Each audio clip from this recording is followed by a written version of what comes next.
doing? Welcome to Earned Life. As we talked about, this is a podcast about leadership and transformation. We're here because we want to impact and help other people grow. Leadership is an inside thing. And today we're going to go deep in Joe's fears, Joe's beliefs, and how if it impacts or helps or hurts him becoming a better leader. Okay. And at the end of this conversation, I'm hoping to get to deeper levels of Joe and see, what Joe understood from our experience in essence. Does that make sense, Joe? Yes, sir. Can't Good. wait. All right. So let's dive deep. Let's go through and see what we can find and what we can come through. Exactly. Yeah. So Are I'm you going to saying explain that again? no. I'm saying okay. So yes. So you're saying you and Aaliyah didn't help anybody till Yeah, your we I don't 30s. we were very self-absorbed, I think, up until for me it was probably a little sooner than Aaliyah, but right around 30, 32 maybe is where I started this whole journey of love and loving myself and going deep on myself and like caring about like giving other people value and like wanting to hear other people's story and like really wanting to understand myself deeper and other people. Mhm. But prior to that, like we're just living fucking life, drinking, doing drugs, whatever, and like just Well, when we were drinking and doing drugs, right? Let's talk about what were you trying to run away from at that point? yeah, I mean, doing the drugs part is more of like Aaliyah, but I was definitely heavy drinking. What was I running away from? This is right around that time, around 30, 32 is where I actually started cutting back on the drinking and started. I actually found Alan Watts. You know Alan Watts? Yep. Yeah.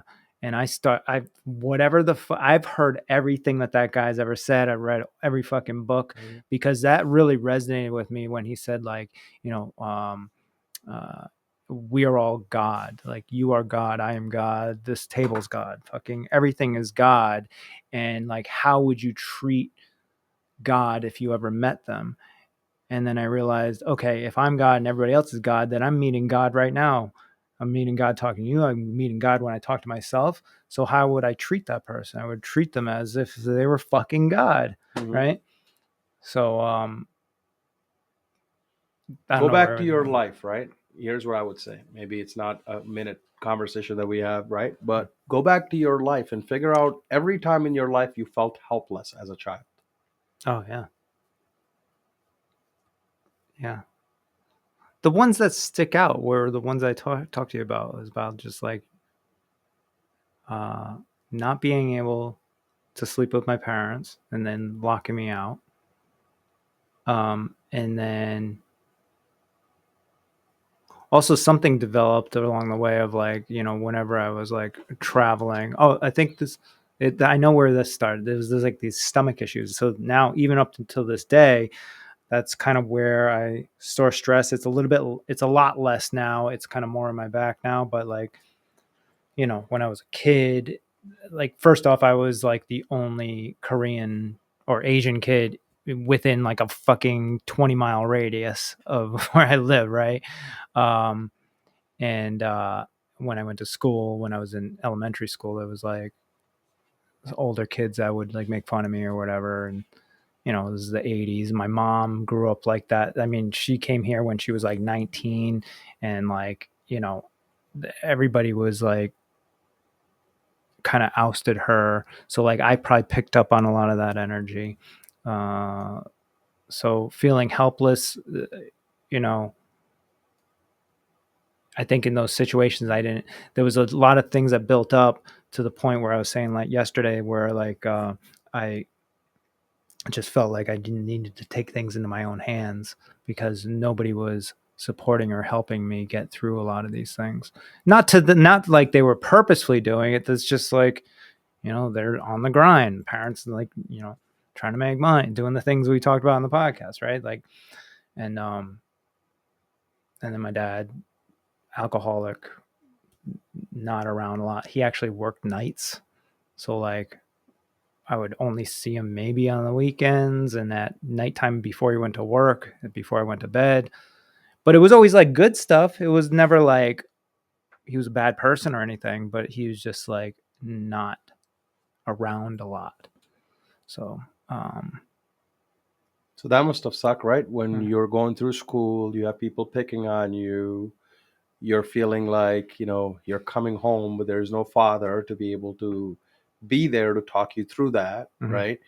And it's like you felt helpless in the moment, so you're trying to help everyone else now, not feel that way. Yeah. My mom was very like, just like, she's a very strong woman. So like, she's just like, basically like, figure that shit out and let's keep it moving. She's always just Well, she learned shoving it how down. to suppress her Right. emotions, right? Because I'm sure what was the if she's She was in the how same old is she- position. how old is she now? She's like 78 now. 78, so she's 19, so that's going back 60 years. Yeah. She Okay. was in the same position as me, but So, she didn't know how to help me because she was trying to help herself. well, or she had just the way she was helping you is the way she helped herself, which is suppress your emotions. They're not relevant or important. Mm-hmm. Just know that it's a bad time and we just got to get through the bad time, right? That becomes the story. I never even got that conversation. That never even got talked about. Nothing. So when you were to go to your mom and say, I'm being picked on, I don't even know if I even actually openly said that to her. So it probably was even before that of just suppressing stuff. Can I ask you a question? Yeah. Have you told her that now? I have, and it's kind of like pointless, really. I have said things, but it's never pointless. It's how you ask that matters. So ask this, okay? Here's a question I'll give you to ask her, and I'm curious to learn the answer for next time, okay? Say, hey, mom, if I was 8 years old, when I was 8 years old, okay, and I would have come to you and said, I'm being bullied, okay, what would you have said to me? I'm just curious to learn because honestly, I never gave you just a chance, but I wanted to learn how you would have handled that. Because you understand what I'm saying? You parenting your 8-year-old child is you understood love was suppression. You understand? It's very similar to me, right? You understood love was suppression. If I suppress my emotions and just help my mom through hers, okay, then that will be okay because that keeps status quo. I have no space for my emotions because all the emotions are there, are there for me to support my mom. You saw her as this person that you looked up to, and you didn't want to make things hard for her.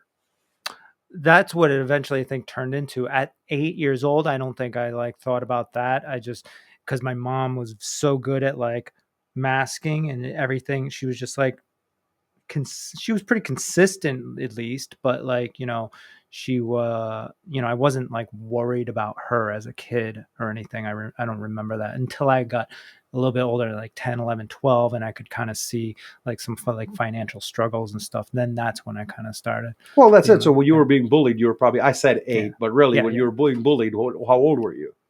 Yeah, probably like 7, 8, 9 in that range. Okay, well, you said like older kids, and that was in like college. I mean, well, I'd say like first, second grade was. So how old are you? 7 or 8, right? yeah. 9 maybe. And the other kids were in like 3rd or 4th grade. They didn't know any better. It's Yeah, shared yeah. experiences that happened to me, right? When I went to school, I was one of the only 3 Indian kids in school, and more importantly, I had a turban. You see what I'm saying? Yeah. So like wearing a turban, nobody knew what that meant back in the day.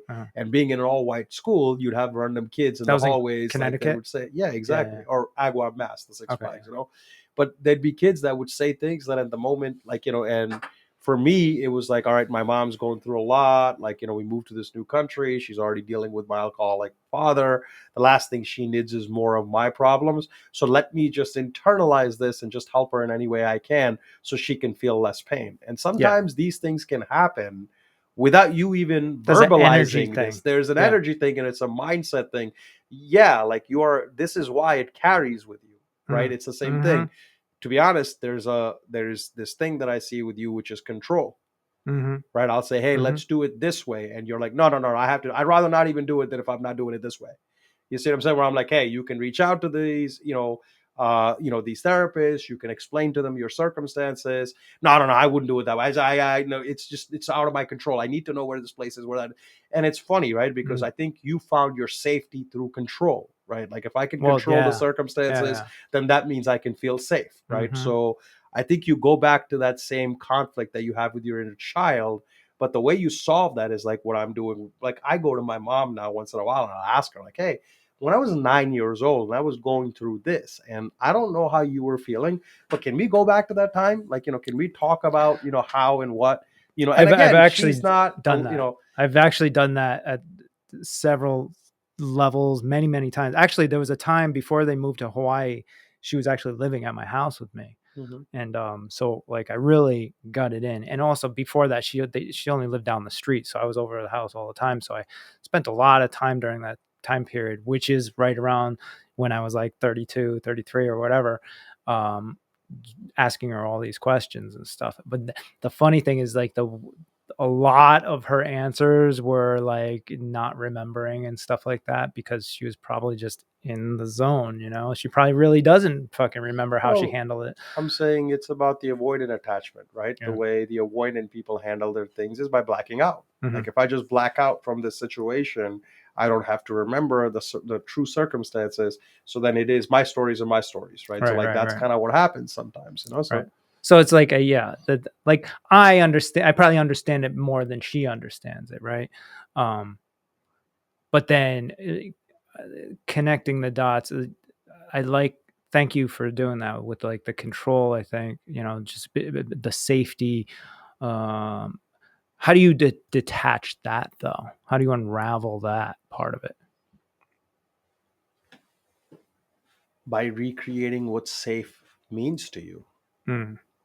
Safety is in control. Is not. It's not control, right? Because it's the most unsafe place is, when you're trying to take control of all these things. To me, it's like, then you're like feeling like if I'm not in control, then I'm lost. That's what happens, right? So think about it. That's where your emotions get them. Whenever you feel you're not in control, like, oh my God, I got to wait 3 months before this building can come. And even though I'm in full control, in sense, when you feel unsafe, you feel like uncontrollable. Like it's like anytime you're feeling unsafe, it's because you feel like it's an unsafe environment because it's not something that is controlled by you, right? So I'm saying to you, safety is control. So it's like learning and understanding where that comes from. To you, safety or connection is connecting with other people and heroing other people, right? It's like that comes from, again, your worth is your value. The only time people liked you, okay, when you were there to support them in some way. Well, what were your friendships like? Were you always adding value? I was actually just going to get into that. So like all of my friends that I ended up surrounding myself with after, second, third, fourth grade were these kids who created a safe zone for me. Basically, there were people that probably didn't treat me the way I really deserve to be treated, but there was things that the lines that they did have were like, don't fuck with Joe or we're going to fuck with you. Mm-hmm. And to me, that was good enough. That was like, okay, well, at least I got that. Mm-hmm. Like if anybody, and then after that, we would get into fights out all the time, like every weekend, but it was always about, like disrespect. Don't fucking disrespect. Don't fuck around, and if I came to any one of them at any time and was just like, hey, this dude, he's like fucking being racist or whatever, okay, let's go fuck him up. Like literally stand up right there and go fuck him up that night. And to me it was like, that was cool. At least I had that protection, right? But in the meantime, there was, and it's no fault of theirs either, we were just kids too, and like, they just, our relationships were not like healthy. In what sense? Explain. Like how we would greet each other and show each other that everything, like, hey, what's up? We would say, hey, what's up, faggot? We'd literally call each other faggots. What was the kind of the thing that was kind of, yeah, in the 90s, yeah, like, but still, it was still like there's this undertow of like sarcasm and like no real like deep connection, although then it was mixed in with a lot of like acid in shrooms. Mhm. And during those moments, there were some like spiritual, energetic connections that bonded a lot of us for a long time, you know. But you know, at this point now, I really only, there was probably 6 of us, up from like ages like 8 or 9 until fucking now. I only really talk to like 1 or 2 of them now, and and you know, it is what it is. We're all like grown, and we have our lives, and whatever. You know, we've evolved in our own ways. I'm sure there's a lot of things that they disagree with what how I choose to live my life, but I believe the same thing about them. But um yeah, so it was all based around like safety and security, and like and just not wanting to deal with like why are these kids making fun of me because of my race, Mhm. type of thing. Yeah, so it's like it's funny, right? Like, because what I see is it's like you had tribal safety, Mm.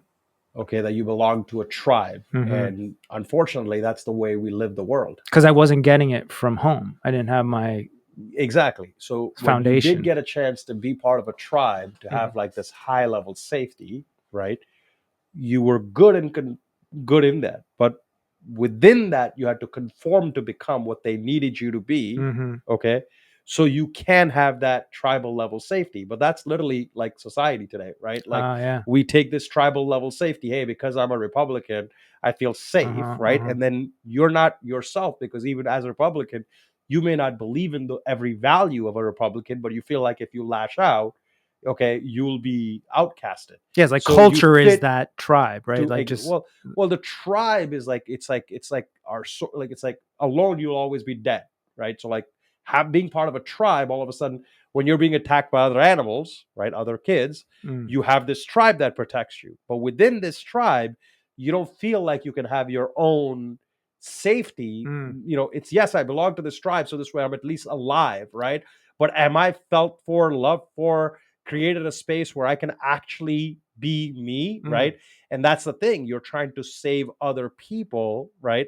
Because you were in that tribal mentality, but you weren't really cared for, at right. least the way you wanted to be cared for, right? Like, Uh-huh. if you wanted to be heard or if you wanted to feel safe, it wasn't a safe environment for you to be you, but it was a safe environment for you to survive. So like, it was like Mhm. you had this safety. It's funny, right? Like, to me, I had my safety not even at a survival level, right? So for you at least had safety at a survival level, right? Mhm. Yeah. But beyond that, there's still like psychological safety. Like, Mm, hey, I feel safe to speak my mind. I feel safe to be myself. I feel safe to speak up how I'm feeling, right? mm. That sense of safety wasn't there unless you were shrooming, where everybody's egos were shut off, right? Mhm. Their Mhm. social norms were shut off. And then once those were shut off, your true self, each one of your true self could come. But it's Mhm. almost like you would bond at that level at true self when you're doing acids and shrooms. But then you And come also back miss to, it, that yeah. you don't have that deep connection Yeah. at every other moment in your life, because that you truly felt seen in that little moment, but you could never connect with that inner child when you were in that moment. Yeah, it's so maybe this is what I was talking about, like the transitional energy, moving energy, right?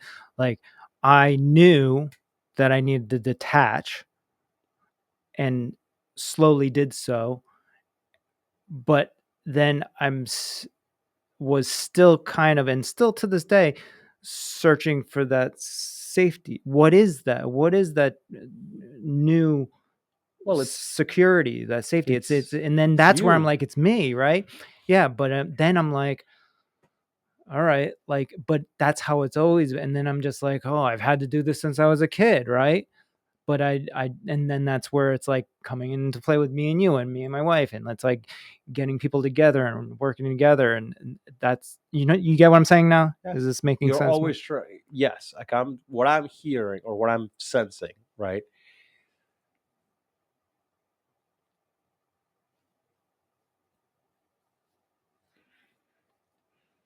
Well, it's funny. I was just going to say to you, this is leadership. You've led yourself to a way of life that you used as a coping mechanism to survive. Mm. True leadership is now you breaking those traumas, right? Still truly, because I think that's what it is, right? You bring people together because you got out of that community, because when you left that community to create a new tribe, whatever that tribe was, Mm. you still had that level of safe survival, right? But beyond that, you are also getting more of like you being your authentic self, right? So like, for Mm. example, like that was your tribe and you think like I left that tribe. You didn't. You created a new tribe, which is like the us group now, right? The Mhm. Steve Mhm. and all these guys, which couple of them that you felt are part of this new tribe now, right? Mm. But the question that I want to ask is, do you still feel safe and comfortable to be yourself as part of this tribe? Or you believe that, like, you still, you understand what I'm saying? Because in Yeah. your head, I don't think you still, it's the same thing. Like I You're said, right. I don't feel safe, even though I have this new tribe that I could feel so safe with. Mhm. I still don't feel safe enough because it's like hard for me to put myself out there Yeah. when I've seen myself fail so many times trying to be part of a tribe, that even though this time I see it like I could be my authentic self, I just don't believe it, because it's like, well, why would somebody Yeah. like me for who I am? Right. Like, I have to be what they need me to be in order for me to be able to have this sense of survival as a tribe, right? Like, Yeah. I have to bring people together. Like, it's funny because that's how people talk about you. Joe, you bring us all together. Joe, you bring us all together. Why? Because to you, that's like your tribal safety. But Mm. when everybody gets together, do you still feel safe to just be yourself? Or is it just like, hey, I brought this whole people together, now I just need to give them space for all of them to be them, not me? Like, I'll give you a Mm. perfect example, right? From my self reflection, what I understood as part of our group is I always come as part of a tribe to feel safe. But then when I'm part of that tribe, I don't feel like I have a place to speak unless I can add value. Mhm. So I'll just Mhm. shut up and I'll Mhm. stay shut. And then somebody talks about a problem that they're facing. And all of a sudden I'm like, oh, let me tell you a solution to that problem because I have a Mhm. solution. But Mhm. I'll never say, like, hey, that problem was a problem I faced that hurt me truly. And here's how I felt through that experience. Instead, I'm let my hero mode kick in. Mhm. Like, yeah, I brought people, like, I'm part of this team. And then when everybody's just enjoying themselves, I am like cut away. Like, I'm not even there because I'm Oh, just really? like, in my head, I just get lost. Like, yeah, I got to do this, I got to do that. Because in my head, it's like That's they don't interesting. need me to play with them. They need me if they need something. That's interesting. I react the same way, I think. It's similar, but I don't detach from the moment. I actually kind of like step out, like outside, like hovering over it, and like, this is great. This is Mhm. great. Everybody's together. Well, Right. because you give yourself validation that it's good that I brought them together, and Right. it's this is nice, and thanks, and people Yeah. are saying it's because of me they all came together. Yeah. So you understand you have this tribal level safety, at least, right? To Yeah. me, I never felt like I belonged anywhere. You don't even have that. Yeah. Right? Yeah. So to me, Yeah. like, I'm even when I'm in a tribe, I'm trying to disassociate myself and walk away from that tribe, right? Mm. By finding reasons or by alienating myself because I never felt safe to wanting to belong anywhere. Or at least that's how I felt. You see what I'm saying? Yeah. So even when I had tribe, I would find ways to either alienate or disassociate and walk away because I didn't even believe that I was worthy of a tribal level safety. Huh. It's crazy. That's why Yeah. I swear to God, like, I was thinking about the time we all hung out, right, for Milton's birthday. And when Yep. Talia told me all this, I was sitting there and I You was were a like, little detached that night. Yeah. yeah, because it was like that same thing. Like, I was in it, right? When we were coming together, we're talking, people have this, people have, I'm there connecting, and then I smoke, which like also gets me to detach That does it more, too. right? Yeah. Because it Yeah. actually almost helps you like to get into your thoughts, right? And Mm-hmm. go. So then I remember like everybody was talking, and as everybody was talking, I'm in my head thinking about codependency, Tiffany, Victoria. I'm just sitting on the sideline, like I have Mm. no purpose of being here and connecting with all of these people. I'm Mm. just here because they appreciate me and I add value and blah blah blah. But I'll wait on the sideline until I'm needed. It's like almost like I'm a fucking like a football Right. player, Right. not to feel like I'm part of a team, but on the sideline until my number gets called for me to jump in Yeah. Yeah. and Yeah. play the Yeah. fucking play the quarter or play the But a time. lot of that's just in your head, Oh, though. It's all, 100%. It's yeah. all in my head. 'Cause, like, It's like, because but it's really, all, but to be honest with you, hold on. It's not even in my head. It's in the head of my 8-year-old kid. right. Right. Right. Right. You understand? And it's funny because like now I'm seeing where I'm at is I'm seeing it like, hey, Mm. Dimple feels this way. Jay doesn't feel this way. Dimpu was like my nickname when I was a Dimple? kid. Oh, Yeah, okay. Dimpu, D-I-M-P-O, right? So I was like, Dimpu feels that way, right? But Oh, this Dimple. conflicting thing is coming because Jay has more information about life and what he's done and where he's at. But Dimpu is still 8 years old. He doesn't see Jay as a part of him. He sees it separately. So it's funny, like today, I wrote a letter to Dimpu through Chat GPT, right? To be like, talk to Dimpu as Jay. And I want to see what this conversation looks like, right? So it's like, yeah, you feel conflicted because you're still seeing yourself as this 8-year-old kid, but I'm here, and that's the deep work that I'm seeing, right? Like all of this is the feared little child inside of me that's still holding on to its beliefs that were built subconsciously, right? Right. And it's constantly, those subconscious beliefs are constantly fighting against my conscious beliefs, and my conscious beliefs aren't wrong, but they're in confliction with my fucking 8-year-old self, Right. the subconscious self. And now that I'm finding that subconscious self and pulling myself out of it, like I'm like, next time when I go play with them, I'm gonna play, like I'm gonna hang out, I'm gonna have fun, like I'm never, and next time I get a chance to hero somebody, I'm not going to, like, even if I have the answer, I'm not gonna give the answer. Like I don't have to have all the answers. Like next time when people are fighting about something, I will just stay away and just let that be their problem. Like I'm seeing these things that I did trying to find like safety amongst chaos, but it's like now I create chaos to find safety amongst it. Like, you know what I'm saying? Like what would I do now? Like if because you were mentioning how, like, how do you feel when you get the group? What's going on there, and do you feel safe or secure in there? And I this is the first time I ever thought about it, right? And then I thought, like, maybe not. Maybe I can't be myself, right? Because, and this is, I think, why, Steve, I love you, just to say that. But this is why there's that, like, feeling of Steve has some of those things that my friends have where they're busting balls, right? And that is the part that I detached from, because I didn't believe that that was a necessary aspect of being in a relationship, right? Like it's just like, what's the purpose of that? It's really an insecurity within the other person that Well, is, Steve's your mirror. yeah. Victoria and Tiffany were my mirrors, right? And there's many others before that were my mirrors. But Steve's your mirror. the good thing about Steve is, like, I can have these conversations with him, and then we can change things, and he's open to doing that, which I really appreciate about him. Well, so think about it this way, okay? I'll give you a perfect reason because the Steve one I know, okay? Yeah. I'll tell you that, like, from my perspective, okay? You saw it. He is a person, right, that is the most opinionated, okay?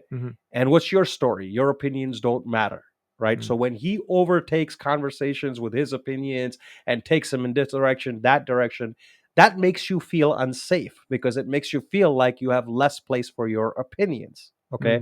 So you then go back to your childhood person that felt the same way and you lash out at him. Like what he was doing to you, when we were together wasn't as bad as, like, I would be like, all right, he's just being an idiot because he's a kid, like, like he has this kid mentality, right? But I think in some ways that also, like, plays with you wanting to, like, like your inner child connects with him and connects to those times subconsciously without you even realizing, right? He's pushing you. Well, he's pushing you because he's drunk, but you are also drunk. So your inner child has more control because your rational child, the conscious child, is like, or the conscious adult is taking a back seat to that irrational child that felt what he felt, right? So like even when that happened that day, I was like, this isn't him, but obviously there's something inside of him that triggered him to be like this, right? Because Steve is your mirror. Steve is that, has that, big personality, right? Which makes you feel less heard. And it brings back those childhood trauma of my emotions and my feelings have a backspace. If you were to build a healthy relationship with Steve, you would do that by saying to Steve, hey, there's times that I'd like to share my opinion and I'd like you to just listen without any response. Like, I just want you to hear me out and I don't want an explanation and that's Steve's place, right? Think about it this way. In his own way, he's a helper too. He's a hero. Oh, I'll give Tiffany a job. I'll Oh give this yeah, guy yeah, this. yeah, I'll yeah, help yeah, this yeah, guy. yeah, Hey, Joe, come in and do this yeah, for our yeah. company. He So needs to be like, here too on this. well, I mean, we all need to be on here, this podcast, right? Yeah, I think. Yeah, and But again, that's, you understand, whoever, it's funny because my new thing is anyone that makes me angry, I go like, what part of me is trying to tell me that this isn't in alignment with me, and how do I bring this to alignment? all right, where would you go? Like, I'm gonna give you an example, right? Like, you know how I do like the gluten-free, dairy-free stuff, and I try to eat healthy and stuff, right? A lot of people bust my balls about that, right? And I have a thick skin because of the environment that I grew up in, so I'm used to that, but it's not where I want to live, right? Well, but to So be that becomes very frustrating because most people don't understand healthy living, and it's it's like a world I kind of have to live in, but I also don't technically need to tolerate it, right? Or yeah, maybe I but didn't. can I say this though? I mean, I'll give you the answer to that, right? Yeah. I think that ties. It's like you creating your own mess, right?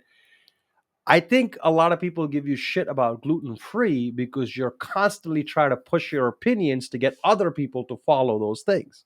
Do I? Well, I'm saying, like, in some ways, you're like, oh, do you know how much is bad in there? Do you know what this is? So Mm, it's like when you're telling people what they're doing is wrong, what are they going to do? mm, Push back to tell you what you're doing is right, not right either, because mm, you're now playing on their beliefs, like you're trying to conform other people It's into another your beliefs. way And of then all of a sudden, when you're telling me how what I'm eating has sugar and it's bad for me, I'm like, you fucking overdo this shit. Like, I'm fine, I'm healthy, I go get checked out. And now you're feeling less because you want me to, like, in essence, like, it's like what you're telling me, what you're trying to tell me is, I love you, man, and I want you to be here for a long time with me. mm, But what you're mm, saying that mm. through is by, you should eat healthy, because if you ate healthy, you'd be good and you'd be Right, okay. right, right. And that comes across as like, bro, like, I know what the fuck I'm doing. I'm not a fucking 20-year-old or 2-year-old or 5-year-old. Like, I know my life and what I'm doing, and I understand my metrics of how I do it. I understand there are things that are important to you and it's important to this, but it's not. So, like, a person like me, when you speak about those things, I don't take that personal, right? I take that as, it's just Joe. He cares for me, so he's telling me these things out of Thank love, you for right? being Like, able to see exactly. that. I appreciate Well, of that. But course, but because that's yeah, self-awareness, it's yeah. emotional intelligence, it's me growing to seeing that version of me.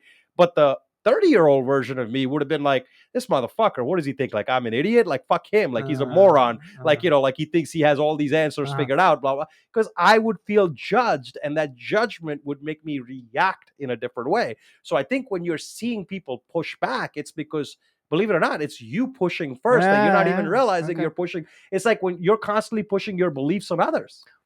And it's funny because that's the same thing. When I get the most pushback I get is when I push my beliefs on others. But guess what? I've learned to say that's okay. Mm. Leadership is me fucking believing in my beliefs. I don't give a fuck the people that push back. I care the people that conform in. Right. That's kind of where I'm at too, right? Yeah, Like, but then you gotta let go of then you those just personal gotta, beliefs to right. say, hey, this inner child is speaking out and making me feel less, right? Mm. If you feel like when somebody tells you what your path is wrong, and you feel like you should, like, have to defend your position, don't. Well, this is where it gets difficult. Like, it's like, I'll give you a perfect example. Somebody says you're a fucking asshole. In the past, I'd be like, well, why you say that? Well, no. It's like, if somebody says to me you're an asshole now, I say thank you for thinking about me. You know what I'm saying? Like, that's it. Like, you don't need to justify everybody's position of you. Yeah. You need to self-reflect of, like, what am I doing? And again, I may not walk away. If that's a one-person thing, I'd say, fuck it. It is what it is. But if 2 or 3 people say it, I say, well, what am I doing that's perceiving to other people like I'm coming across as an asshole? That's an internal work to be performed, right? Like, all of this work is internal. It's not external. Yeah, I agree. It's just, I think that's the most difficult thing for me because about the food, right? Because, I love all of our friends and hanging out with everybody. And, I basically, in my mind, I'm like, all right, I just gotta watch everybody like fucking eat shit that they're gonna kill themselves with, but I've learned to kind of just whatever about that, and I do my thing. But then every once in a while, somebody busts my balls, and then okay, but and then I'm just like known as that guy, that fucking the healthy guy that fucking nobody listens to or whatever, Not and that nobody listens to it. It's not that, I eat some of the stuff that you have, like souls, like the yeah, stuff. Here, look, it's what you will realize is when you say the things you do, it has its own subliminal influence. Right. You see what I'm saying? If it's important to you, keep saying it without getting, like, you understand. Don't A be lot so of us feel personal. like our voice is not valuable. Okay. Mhm. Nobody's telling you, Joe, shut the fuck up. Yeah. Okay. If they're telling you, oh, yeah, what they're basically saying is, hey, what you're saying to me is something that I value. I want to live long too. Okay. Mhm. And what you're saying to me is what I'm doing is, making me, like, not get to what I believe could maybe potentially be a path. But I'm going to speak out because I don't want that to become my reality. And this, so, like, let me speak out. Say, oh, Joe, what you're doing is freaking wrong too, right? So it's, Mhm. again, it's very tough for Mm. people when their beliefs get challenged. Okay. Right, And in a right. lot of ways, you have this need to challenge people's beliefs, to Right. think that if I challenged their beliefs, then I can make a better version of them. But it's not true. When you challenge people's beliefs, case in point, that woman that came to just, be coached by you, right? Mhm. You can alienate them as well, because they're not comfortable and safe with you enough to then say, hey, yes, I am open and malleable for you to challenge my beliefs. There's a lot of time when I work with people that I Mm. have to accept their beliefs, even if they're broken, to say, okay, but that's the guy's beliefs. What am I going to do? Change who he is overnight? Like No. slowly build rapport with the And person. it's about, and then sharing my beliefs and saying, hey, they're not right either. Right. Yeah, Like, yeah. I'll share my beliefs in some places and say, well, but I'm not saying they're right either. They're just my beliefs. But if there's anything of value you can find in this belief, you're more than happy to take it. Now, last one. What happens when it's your 6-year-old daughter that you don't want eating unhealthy foods? And for me, that's probably the most important thing, right? Is she fighting you back? Yes, but then this is the dynamic, right? Because then Aaliyah is not as educated on all this stuff as I am, and is also not 100% willing to like go down that path, because it's a lot of like information and a lot of work, and I get it.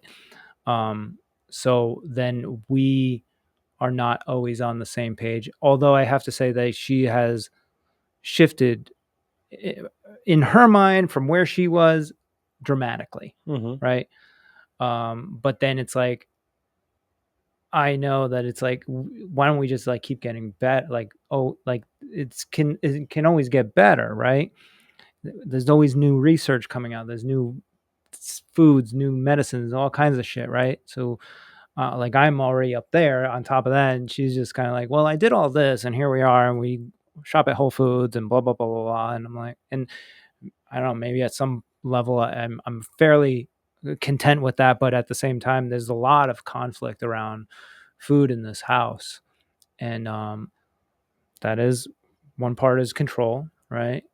Um, but the other part is like, this is something I believe in, and I live it within myself on a daily basis, and I want to have my kid also live that life as well, or at least understand it and make her own decisions down the road or whatever.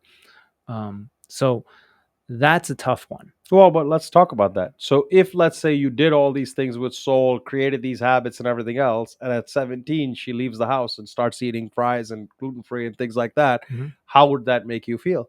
No, I understand that is actually going to happen. This is something I've really already played out, right? Well, you know why it's going to happen, right? Yeah, Because the more you push her, right, the more she's going to pull back. right. Right. So I'm saying, But this is perfect example of all your relationships. You understand? Like, your daughter is no different. It's just, again, a place where your wounds just come out. It's like that safe person that feels like, if I just controlled my daughter's diet, her education, her this, her that, then I But can don't mold we her. all like do that though? Like, what do you mean control your daughter's diet? Like, I mean, you control your kid's diet, Well, I'm saying, I'm not. Let me put it this way. or you I'm just not, let the world do it. that's not what I'm saying, right? What I'm explaining to you is there's a limitation, right? Yes, I do control my kid's diet, because at one point I have to be a parent. Mhm. You see what I'm saying? But I don't take my kid's voice away. So if Soul were to sit down with me, I'm Mhm. just using this as an example, right? Say, Daddy, I don't like all the stuff I eat. Mhm. What's your response back to that? Well, I say, Okay, well, I get it, and I know why, because the stuff that I wanna feed you doesn't have the sugars in it. You like this because it tastes sweeter or whatever, and I just want you to understand that this thing has sugars and chemicals in it, and this thing doesn't. So this is why I would like you to eat this stuff as opposed to that stuff, and something along those lines is Yeah. what I would But say. you're approaching it from an rational place where Mhm. she may be asking it from an emotional place, right? Like, Daddy, I see everybody enjoying life when they do this, Right, and I have and to I go am through not. that explain. But what I'm saying to you is, it's more about asking that question back. Okay, so what you eat, you don't like. What do you like? I've asked that too, and she doesn't have an answer for that. Because she's looking for you to hear her, not hero her. You Mhm. understand? There's a lot of times where kids will say, I don't get to ever do this. And I'm like, okay, well, is that something that's important to you? Mhm. Well, yeah, I want to do it this way. Okay, well, if you want to do it that way, we'd have to give up this. Are you okay with that? Mhm. Well, no, I really like that. Okay, well, then if you had a choice between this and that, what would you choose? Mm. Well, I would choose what I already do. Okay, well, then we'll leave things as is. Right. Do you understand what I'm saying? Yeah. Because again, what I did is in their head, they're like, oh, I see my friend do this, so I want to do that. Mhm. So I'm like, oh, okay. When does your friend do that? Oh, she does it on Saturdays. Okay. If you did that every Saturdays, it would mean that you wouldn't get to see daddy. Or she does that on Sunday. Okay. Well, Sunday is when you see daddy every Sunday. Mhm. So if you needed to do that or wanted to do that, that would mean that you don't get to see daddy on Sundays. Now, is that what you'd like? I'm not saying I want to see you on Sundays. I need you to do this. It's not fucking right, Mhm. blah, blah, blah. Instead, I say that. And you know what's funny? They'll process that and they'll say, oh, no, I still want to do that. Okay, good. So just I'm letting you know, because last Sunday you told me you didn't have enough time with me. This would mean you have even less time with me next Sunday, the Sunday after that, the Sunday after that. And it's going to go on until you're going to be past 10. Is that what you want? Mm. Well, because they don't think through Right, right, things, right, right? right, So right. what I'm helping them do is self-discovery, get them to their own. Because if you did that to her, like, well, what do you want to eat? Yeah, like She critical may say thinking. critical thinking, right? Yeah. She may say, well, I really like fries. Okay, tell you what, no worries. How about this? You got to eat healthy because your body still needs to run well, right? But if you put a little bit of bad things in you, it doesn't kill it. So tell you what, we'll make it that the first of the month and the 30th of the month, okay, are your cheat days. When we go and get everything that you want to try that's a little bit different than what you eat every day. Is that Mhm. fair? Good. Well, we have something similar to that now, and it's like birthdays. Those are like, oh my god, they're the worst for me. But we allow her to go, even though she is normally dairy free and gluten free. She goes there, eats the fucking cake, eats the fucking pizza. Now there's repercussions. So it's a similar thing where I'm like, okay, you're gonna eat that, but afterwards your belly's probably gonna hurt. You might not poop for a couple days, Yeah, whatever. but what I'm And then saying is that that's the real fact. That's the best part. right. Okay. The best part It's is if self she eats 15 days good, mhm. the 16th day she eats that bad, she'll eventually come to you and say, I don't fucking want it. Right. But it's That's about what I'm letting hoping her for. make what, even if she doesn't, it is what it is. But you're Right. already telling me her stomach hurts. It's natural, right? If you're running on fucking, Natural if repercussions. you're Yeah. running on fucking diesel Mhm. and all of a sudden I put water, well, how's that gonna fucking do? It's not gonna run right, right? Yeah. This is So what I'm saying is, what I'm saying is, you're constantly trying to hero her that you're not even seeing it. You're constantly trying to tell her what her life would be if she makes the mistake, instead of letting her make small mistakes that defines, like, my daddy's here. So it's like when she does fucking have a stomach ache, okay? Don't say, I told you should have yeah, had yeah, this, yeah. right? Instead of say, oh, it must be from, or even say, where do you think this come from? Oh, because I ate pizza. Okay, no problem, but Yeah. that was your cheat day. All Right. right. But if pizza is what you wanted and that's what you ate and you have a little stomach ache, okay, whatever. I guess we'll have to deal with it. Mhm. But eventually what she'll say is like, I don't fucking want stomach aches. Okay, well, if you decide you don't want cheat days anymore, or Right. you don't want pizza for your cheat days, it's okay. Because eventually, you understand, like, kids are pure. Yeah. They only fight back to things they feel they can't have. But when it's open to have, it's like the same thing Yeah. I say. If my kid wanted to drink, like if my daughter said, hey, I want to drink, I'd be like, great, let's go get drunk together. I don't care what age, because I'd rather she get drunk and go, this sucks. Like I have a headache and I don't like it and I don't want to be a part of it. And somebody going like, don't ever drink, don't ever do that, don't ever go hang out with your friends that are drinking and do that, because you're naturally rewiring their brain to say, okay, I gotta tell less to daddy. Because when I tell too much, it has repercussions. Okay. And instead, I just want to create a safe space for them to just come and say whatever they want without any judgment from me back to them. Yeah, I think I have to But again, that goes back to digging deeper. Not I have to. Where does this come from? You understand? You're constantly doing the same thing, present and future, instead of the past recovery, right? Yeah. Where does this come from? Yeah. Okay, where if my inner child was here, 8-year-old playing with soul, that didn't know about any of this stuff. The 8-year-old that you were there didn't know about healthy foods and this and that. Yeah. How would I play with my child differently?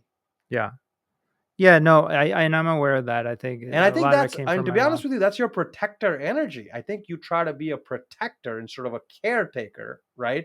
Because you feel like, protecting is my job. Like, you know what I'm saying? Well, yeah, I think in my mind, when it comes to that specifically, when it's my daughter and food, I think about survival and like back in the day, it was like, all right, you got lions and bears and shit you got to fucking protect your kid from because they'll come out and eat them. Like that was the triggers that fucking made things going, or like you were going to starve to death. You were in the wrong area. You're going to move areas to fucking find food or whatever.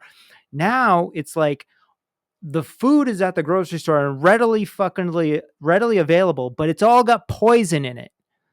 So I'm like, trying to protect my tribe from that shit because that's a fact and everybody knows it, but this is a cultural norm that's like, oh yeah, we just eat this fucking macaroni and cheese or whatever. Mm-hmm. Yeah, but do you know what's in it? You don't know. So I'm trying to like sound the alarm for my tribe. Yeah, but you understand, but that's again, you're taking your belief system. It's not a belief, but that's a fact, though. Well, yes and no, because I'll give you a fact, okay? There's real fact that you could feed anything to your body, but if your body and mind are in the same place, it can process it. You could literally give him rat poison to your body, but if you did it with love, you can still survive it, okay? So what I'm saying is, that's also a lot of marketing that I think you've bought into, right? Like, I get it that there's chemicals in the food. I'm not saying what you're saying is not right, but what I'm saying is, your body is a unique mechanism that if you give it whatever you give it, if you give it consistently, it builds antibodies to fight against those things, right? Mm-hmm. So I'm saying, yes, when I first take sugar in, I see it, right? It happens to my children. I feed them sugar and I know they're going to be irrational for the next hour, okay? Because yes, that excess of sugar, it's like another drug that's making them interact or counteract, right? But I know also their body can process that. And in 30 minutes from now, yes, it's going to get a little sugar high and it's going to go back and things are going to go back to normal. But this is the problem. Yep. This is the unawareness.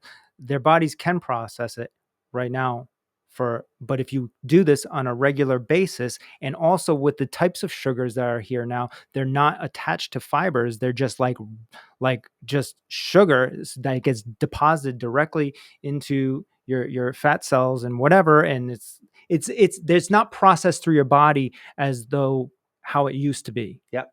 Right. Yep. Because of the types of chemicals and the processing that they use. So then, yes, they can process it for a period of time, but if you keep bombarding their system with it over years and years and years and years, diabetes, freaking dementia when you get really old, like, you know what I'm saying? It's so these are real things, these are proven things, and I've taken a step back and I understand that my job now, at least with my daughter, is just to educate her on it, allow her to try new things, but continue the education in a healthy, loving way. Yes. And that's the best I can do. But in my mind, I'm like, the fucking place is on fire all the fucking time. But that's what you need to get away. That's the safety, right? Like the things that you hold on to, like you have these, you understand, these are all coping mechanisms. Okay. And you got to figure out, what is it coping me against? Why is my belief so strong in this? Where is this coming from? Is it like losing people you love? Is Mm. it not feeling connected unless you had some sort of value? I don't know where that comes from. Okay. But that's where the digger of deep Well, the things you food need to thing have. comes from my mom. My mom was very similar too, but she, you know, she made home cooked meals every day, um, and thank God that she did. But then I went on a time period through like my 20s where I just like didn't give a fuck. I ate whatever, right? But then came back to it and figured it out, right? That'll probably be the same thing for soul. Well, it's the And inner child thing, yeah, right? Like, you knew that when my mom cooked, and same thing happened to all of us, right? mhm, When we go to college, we don't care, and mhm, we're young, we don't care about our bodies. And then as you grow older, you say, okay, well, wait, at my core, I was taught good. And if I'm gonna have kids and do that, I'm gonna go back to that core self and like find the subconscious me, not the conscious me, yeah. right? So it's like the conscious you is always in confliction with your subconscious you. Where my thoughts go with the food stuff is that, like, when it was my mom, she would just be like, "This is why do I have to eat this broccoli?" She'd be like, "It's just good for you." Mm-hmm. That was her answer. This is, It's you good for just have to you. eat this. It's good for you. Whereas like I can further explain it so it makes more sense and is not just like a I said so thing. And it's like she can look it up or she can figure it out on her own by like getting cancer in like 20 years or whatever, like but yeah, anyways. So I know you probably got to go, or we're like Yeah, I way do have a over. 1 o'clock, but Yeah. I'm saying it's good here Yeah. because I No, mean, this is great, dude. yeah, Thanks. I think it's great that we did hit record on this yeah, because because this is going to I'm be going to good. watch this back. Good stuff. This is the one. Yeah. The second one is what you got to go watch. Yeah. Okay. Yeah. Yeah. Yeah. And it's funny, if we really wanted to, what we could do here, this could be episode 2, to be honest with you. We just Oh, need to really? create I was thinking videos. this is more of like what I wanted to do. You Yeah, know what I'm well, saying? but what I'm saying to you is, this is part of that same leadership conversation. Yeah. The first one was setting the anchor and making it understand, right? Mm. And then from the second and third and fourth, it's like really deep diving these things and figuring this out and like understanding that leadership is about these things, right? Like, the way you lead yourself is naturally going to create the way and the who you lead, right? If you lead yourself in a positive way, in a positive approach, with positive messaging, you'll have more positive influence people that want to lead you, right? Mm. If you lead from like negativity or strong beliefs and things like that, then you'll find those type of people that want to fit within you. And it's funny, right? Because you create your following based upon who you become as a person, Mm-hmm. and that's the journey of leadership, right? Like, I have shifted who I was multiple times in my life, because at the end of the day, I know right now the version of me that I am is the closest what I would want to live to my kids, and I'm hoping that that version keeps continuing to become better, Right. right? Right. Right. So that journey of life in this transformation is what leadership is. Leadership is transforming your pain, transforming your traumas, transforming all of those things, and leaving your children with something beautiful to look forward to. Yeah. And I mean, to be honest with you, this would be where we would end this podcast, seeing that it's all time. Okay.